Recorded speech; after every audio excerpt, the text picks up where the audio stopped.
자, 안녕하세요. 즐거운 라디오입니다. 화면에 보이는 두 가지 주제에 대해서 한번 말씀을 드려보겠습니다. 오늘 방송의 타이틀을 보고 놀라신 분들이 적지 않으셨을 것 같은데요.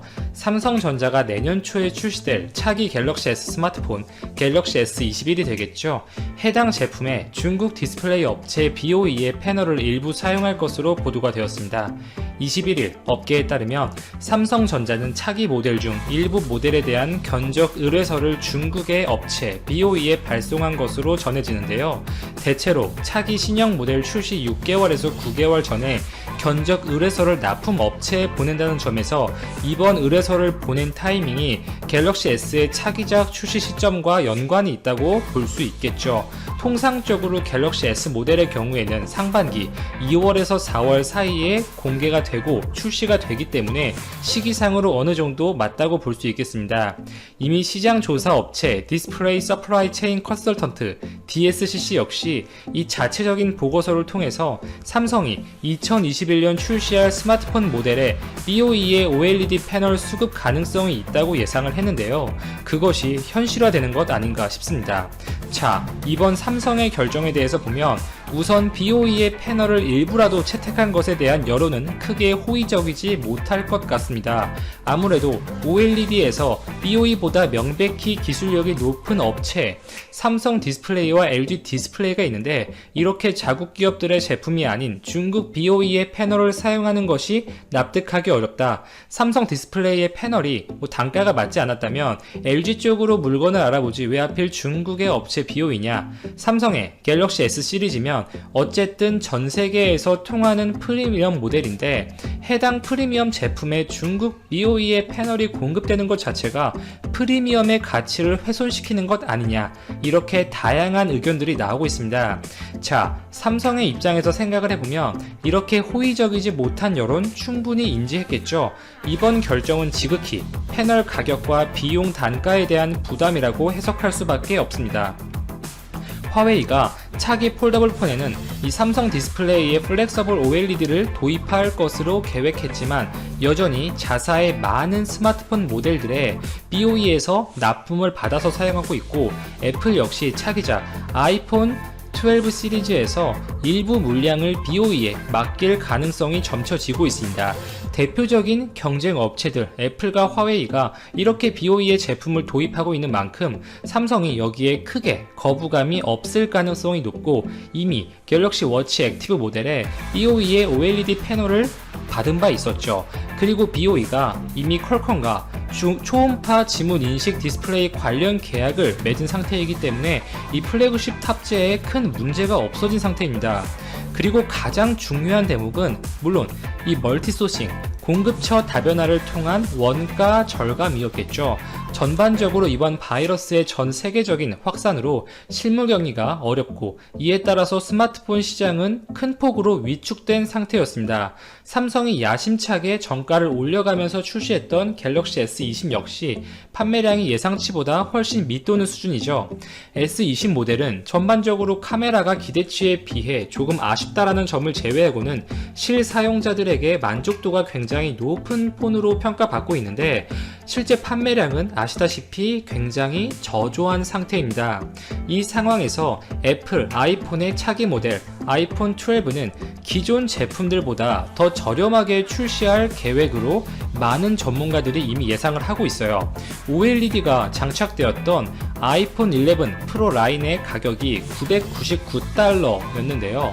이번에 하반기에 나올 아이폰 12는 모두 OLED 패널을 장착하면서 이 5.4인치 아이폰 12는 $649, 6.1인치짜리 아이폰 12 맥스는 $749에서 가격 책정이 되었다. 이렇게 루머들이 나오고 있습니다.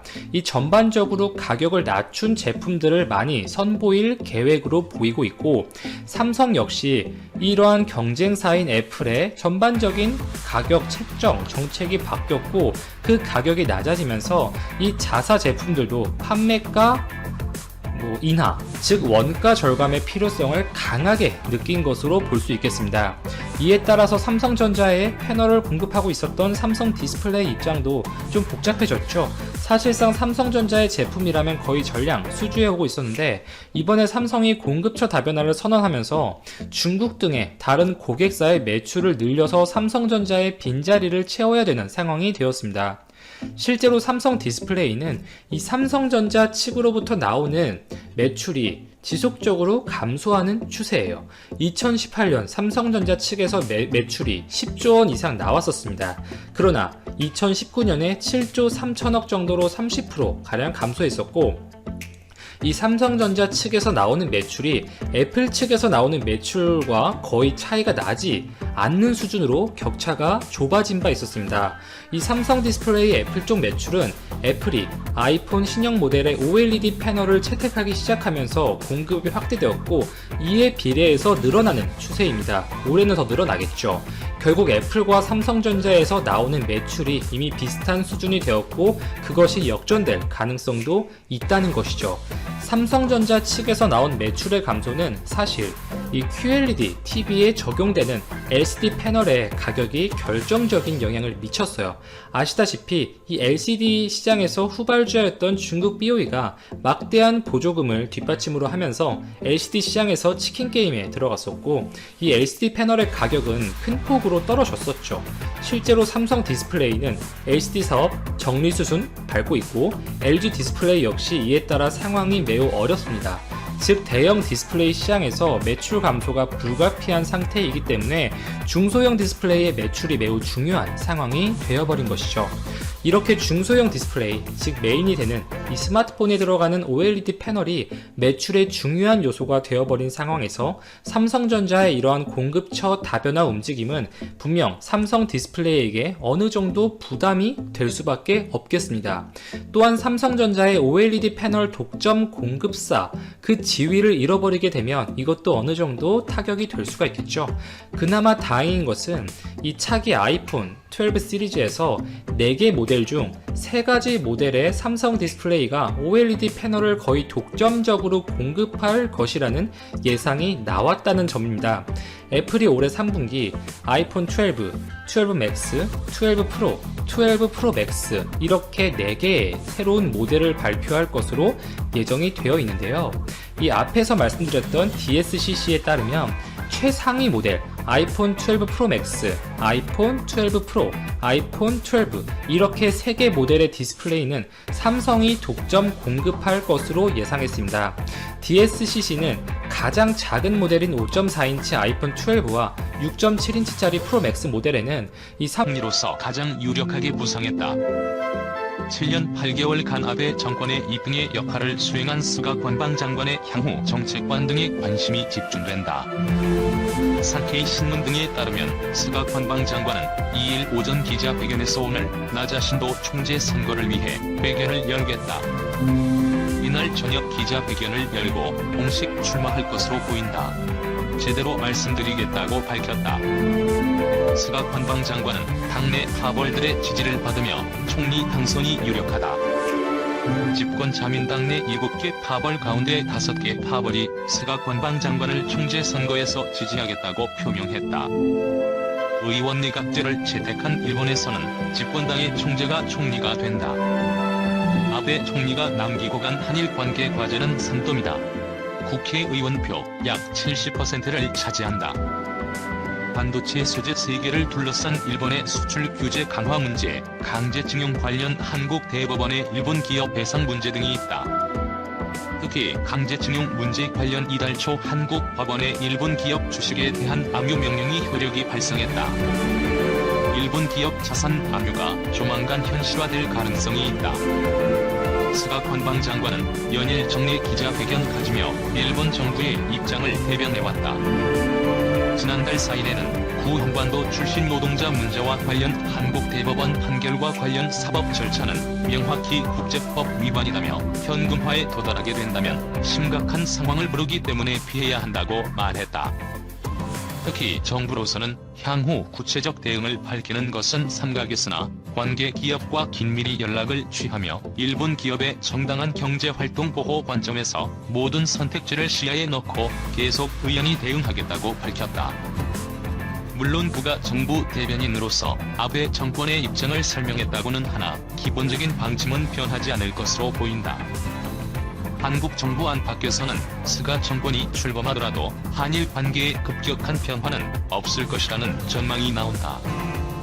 진창수 전 세종연구소장은 스가 장관은 아베 총리에 비해 이념적 신념이 약하다.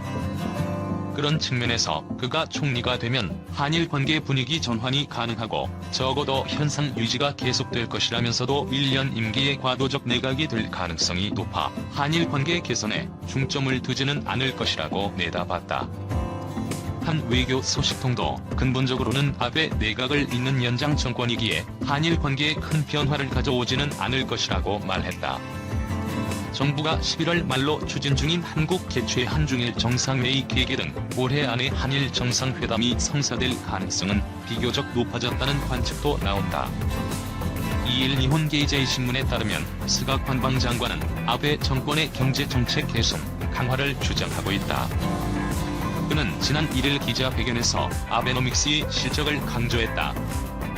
버블 붕괴 후 최선의 상태까지 이끌 수 있었다. 큰 성과다라고 말했다. 주가와 취업자 수, 땅값 등 변화도 수치를 거론하며 지켜세웠다. 아베 정권은 엔화 약세, 주가 상승, 고용 개선 등으로 시장에서 일정 부분 좋은 평가를 받았다. 스가 관방장관은 아베 총리와 함께 총리 관저에서 경제 정책을 이끌어왔다. 따라서 아베 정권의 실적은 스가 관방장관의 평가로 이어진다. 그는 2012년 제2차 아베 내각 출범 후 관방장관으로서 아베 총리를 지지해왔다. 1차 아베 정권에서도 총무상 등을 역임했다. 특히 주요 파벌들은 정부의 신종 코로나 바이러스 감염증 대응이 요구되는 가운데 스가 관방장관이 아베 정권의 정책을 지속할 것을 기대하며 지지하고 있다. 실제로 일본 증시는 스가 관방장관의 출마 의향 소식이 전해지자 상승했다. 시장은 그가 총리가 되면 아베 정권의 경제 정책이 지속될 것으로 기대하고 안도하고 있다. 따라서 스가 관방장관은 아베노믹스를 지속할 공산이 크다. 아베노믹스의 핵심인 대규모 금융 완화도 계속될 전망이다. 스가 관방장관은 지금까지 아베 정권의 대변인으로서 대규모 금융 완화를 지지해왔다. 그는 정부, 일본은행 일제로 금융정책을 일본은행에 압박해야 한다는 입장이다. 스가 관방장관의 총재 선거 출마는 이번이 처음이다. 아키타현 출신인 그는 1996년 중의원 선거에서 처음으로 당선된 후 오부치파에 소속했다. 이후 우치카이로 옮겼으나 2009년 고가파파를 탈퇴했다. 파벌 시대는 끝났다고 주장했다. 의원 내각제인 일본에서는 많은 의원을 거느린 거대 파벌이 총재 선거를 주도한다. 국회의원 표가 많을수록 총재를 배출하기 쉽다. 따라서 투표에 발판이 부족한 무파벌 후보가 당선되기는 어렵다. 이번 스가 관방장관의 경우에는 아베 총리와 아소 타로 부총리 겸 재무상, 니카이 토시히로 간사장 등 주요 파벌의 영향력을 가진 인물이 그를 지지해 파벌들의 표를 얻을 수 있었다. 아베 총리는 공식으로 스가 관방장관 지지를 표명하지는 않았으나 2일 니카이파 간부에게 총재 선거와 관련 호소다파는 잘 정리됐다고 말했다. 호소다파는